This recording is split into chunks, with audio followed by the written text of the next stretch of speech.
আজকে আপনাদেরকে দেখাবো আমি গোসল কোথায় করে। ওই দেখুন ওই ঘরটায় আমি থাকি। আর গোসল করতে একটু মানে দূরে 500 মিটার মতো যেতে হবে দূরে। সেখানে আমরা থাকি পাহাড়ের ওপরেই থাকি, নিচে নামতে হবে। আর ক্যামেরাটা অনেক লড়ে যাচ্ছে, ওটা মাইন্ডে নেবেন না। মানে নতুন যেহেতু একদম লাল মাটি। আর আমরা কি বলবো, জায়গাটা কিন্তু অনেক ভালো। এখানে গা ধুতে হয়, মানে আমাদের ওই বাড়িতে, আমাদের ওই পশ্চিমবঙ্গতে যেরকম ট্যাপ থাকে, টিউবওয়েল থাকে, এখানে ওরকম নেই। মানে পাহাড় তো পাহাড়ের ওই কী বলে পাথর। এখানে আমাদের ওখানে একটা কল বসাতে গেলে খরচ হয় কত টাকা? ও মাত্র কম করে 6-7 হাজারের মধ্যে একটা কল বসে যাবে। কিন্তু এখানে একটা কল টিউবওয়েল বসাতে গেলে কম করে 50,000 টাকা খরচ হয়।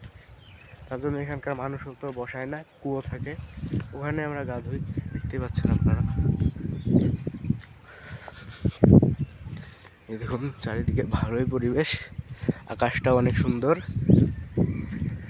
আর এখানে আমরা মানে গোসল করি এখানে।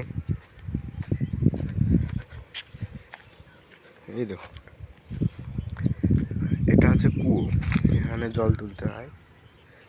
এই এই এই বালতির সঙ্গে দড়ি বাঁধা থাকে, এবং এটা এখানে ফেলি, তারপরে জল তুলি, তারপরে এখানে গোসল করি। আপনাদের যদি ভিডিওটা ভালো লেগে থাকে তাহলে কমেন্ট, শেয়ার করবেন, সাবস্ক্রাইব করবেন। মানে আমার নতুন চ্যানেল তো, তার জন্য একটু আপনারা পাশে দাঁড়ান। ঠিক আছে ভাই।